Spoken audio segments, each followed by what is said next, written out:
Hello student, in this very first class, first period, we are starting parts of speech.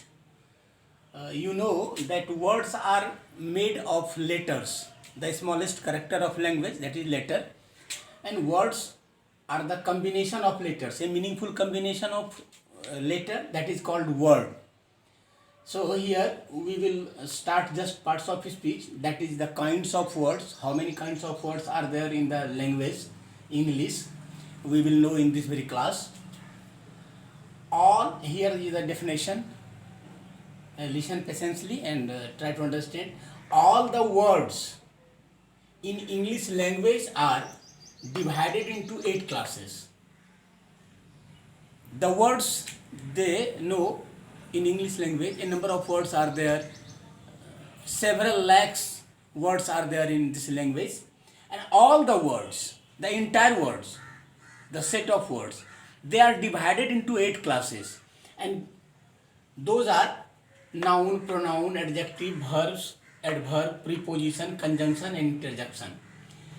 But what is the basic and you can say what is the fundamental basis of its division? How it was divided? It is divided on their work. The forms are divided on their work according to their work they do in a sentence. All the words you know, they work some, they just acts, they functions in the sentence, and according to their work, they are divided into different classes. According to their work, they work, the work they do in a sentence, each of them is called parts of speech. Now just I am translating my words in Hindi so that you may easily, you may understand it. कि जितने भी शब्द हैं अंग्रेजी भाषा में, वो कई लाख शब्द हैं, उन तमाम शब्दों को 8 भागों में बांटा गया। लेकिन बांटने का आधार क्या था? What was the basis? तो ये कहता है कि according to their work they do in the sentence. Sentence में जो वर्ड अपना काम करता है, उस काम के आधार पर उसका नाम दिया गया। And they are, each of them, they are set noun, pronoun, adjective, verb, adverb, preposition, conjunction, interjection. They are parts of speech. Each of them is said parts of speech. Suppose, for example, a word is light. Light, somewhere you will see that it functions as an adjective. Lightweight. It just qualifies the noun weight. Lightweight. It is an adjective here. But light, somewhere you will see that light is used as, you can say, noun. There is no light in the room. There was no light in the hall. Here it is noun. So, when the word works as a noun, it is said noun. When it works as an adjective, it is said an adjective. According to their work, they can be divided into different classes. Now, the first of the parts of speech, the first part, you can say the first class of the parts of speech, that is noun. What is noun? Noun is, you know, I hope you all know, that noun is a name. A word that refers to some name. Name of a person, name of a place, name of a thing, an animal, quality, state, anything else. It names something else. That is noun. For example, Ram. Ram is the name of a boy. Gita. Gita is the name of a girl. Bhagalpur. Bhagalpur is the name of a place. So, Ram, Gita, Bhagalpur, such type of words. They name. That is noun. Second, that is pronoun. A word comes in the place of a noun. Suppose, Hari is my friend. He reads in standard 6. He reads in standard 7. He has come for Hari. He is used in the place of Hari. In the place of a noun, Hari, that is. He is used. So, he is said pronoun. अर्थात ऐसा शब्द, ऐसा word जो किसी noun की जगह पर use किया जाता है वो प्रोनाउन होता है। जैसे आपने कहा कि मोहन मेरा मित्र है, मैंने मोहन को घर पर बुलाया है। I have called him, him has come for Mohan, so him is said pronoun, he is said pronoun. I, we, you, he, she, it, every word that replace a noun, every word that replaces a noun, वो तमाम शब्द जो किसी noun को replace करके उसकी जगह लेता है वो सब प्रोनाउन है। Third, that is an adjective, a qualifying word that qualifies a noun or a pronoun, that is an adjective. For example, I have a pen, I have a new pen. Here new word has come to qualify the noun pen. मेरे पास एक कलम है और कलम नई है, नई कलम है, ऐसा कहने से ये नई शब्द, ये न्यू वर्ड जो आता है, ये पेन एक नाउन है और आप जानते हैं कि पेन को ये क्वालिफाई करता है, पेन की खासियत बताता है, उसको डिस्क्राइब करता है। It adds to the meaning of a something, to the meaning of a noun और ए प्रोनाउन। ये किसी नाउन या प्रोनाउन के मीनिंग में कुछ अलग से जोड़ता है, उसके मीनिंग में कुछ अलग से ऐड करता है, इसलिए ये एडजेक्टिव है। तो इसके काम के आधार पर ये एडजेक्टिव है। The fourth, that is verb. Verb is a word that refers an action, suppose run, go, eat, laugh, sleep, etc. etc. जो एक्शन बताता है, किसी काम का करना होना, ये बताता है।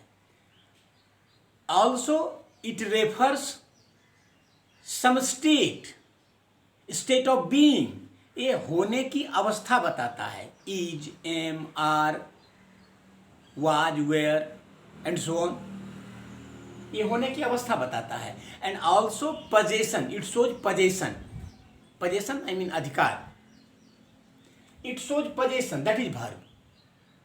Verb is a word that shows an action, state और पोजेशन। स्टेट बताता है, एक्शन बताता है या पोजेशन बताता है, किसी काम का करना होना, अवस्था या नहीं तो फिर अधिकार। I have a pen, pen पर आई का पोजेशन कौन शो करता है, हैव शो करता है, तो इसलिए हैव एक वर्ब है। He has a car, car पर ही का पोजेशन शो कौन करता है, हैज करता है। राम हैड ए कॉ, कॉ पर राम का अधिकार कौन शो करता है, पोजेशन कौन शो करता है, हैड शो करता है। तो has, have, had, this type of words they are verb because they show possession, ये अधिकार शो करता है, ये verb है। The fifth, that is an adverb.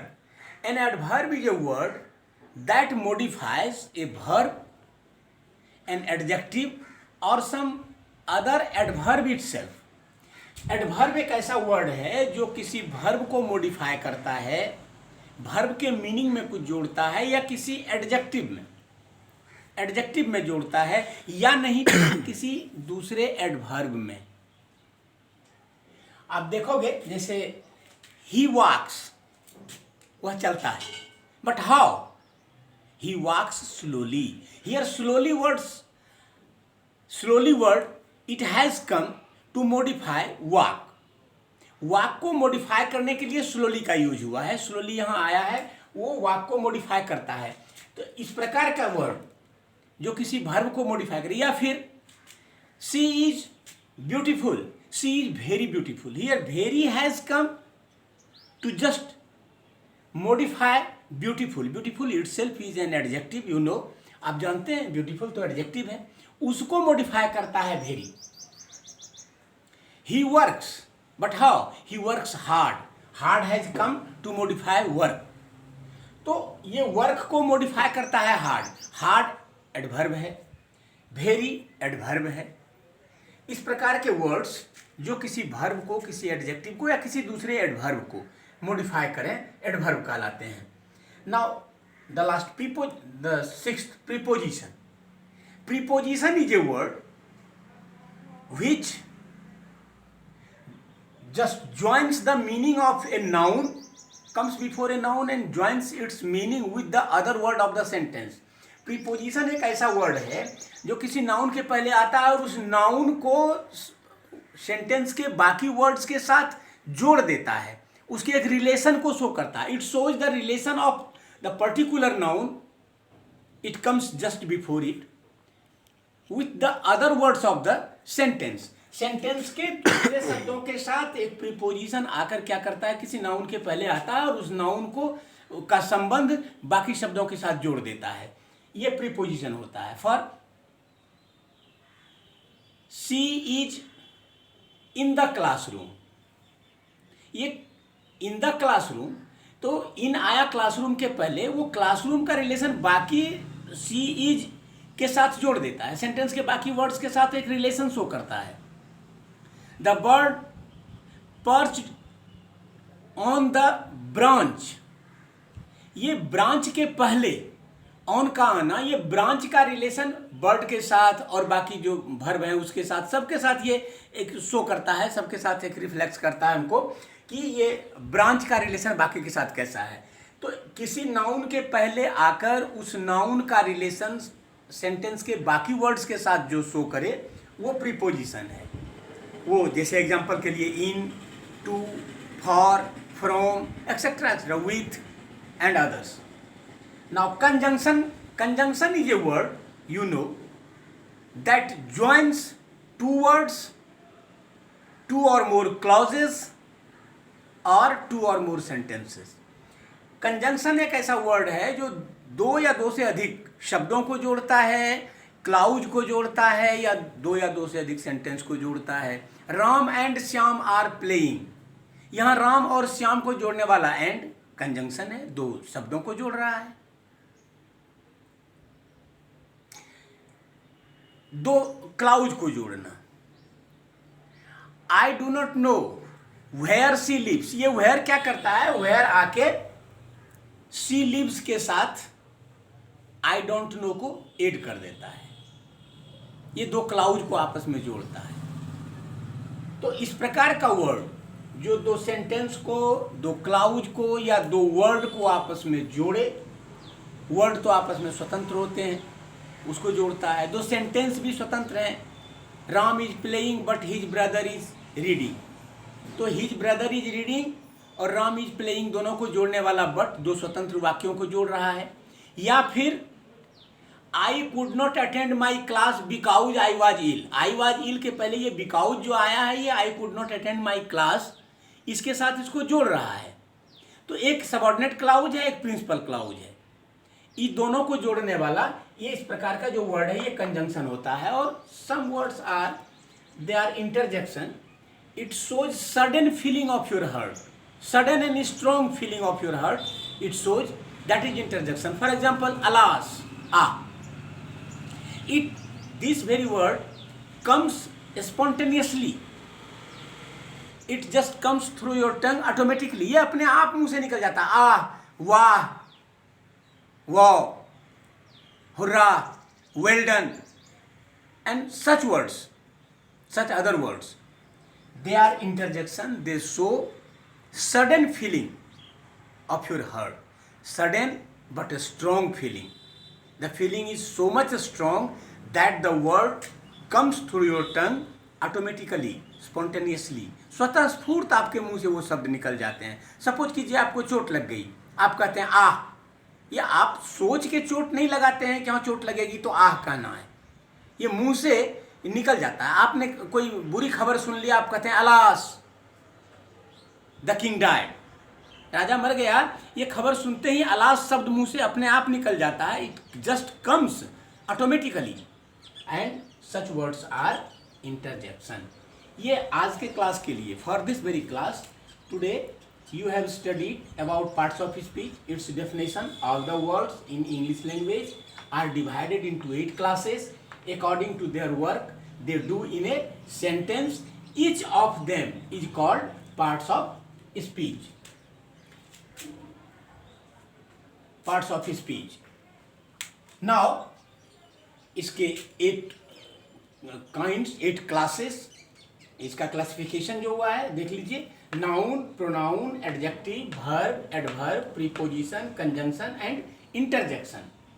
So just we have completed this very basic thing, and this is the basic thing of English grammar. This is the basic part of English grammar, and I hope कि आप घर पर इसको फिर से एक बार revise करेंगे और इससे रिलेटेड जो भी आपका क्वेश्चन होगा, जो भी डाउट्स होगा, मेरा नंबर आपके पास है, मेरा लिंक आपके पास है, आप उस पर क्वेरी कर सकते हैं, आप हमसे पूछ सकते हैं. और आप घर पर जो भी बुक आपके पास अवेलेबल हो, जो भी बेसिक्स इंग्लिश ग्रामर का बेसिक्स बुक जो भी आपके पास अवेलेबल हो, उससे पार्ट्स ऑफ स्पीच का एक बार फिर से रिवीजन करेंगे. इसी उम्मीद के साथ थैंक्स.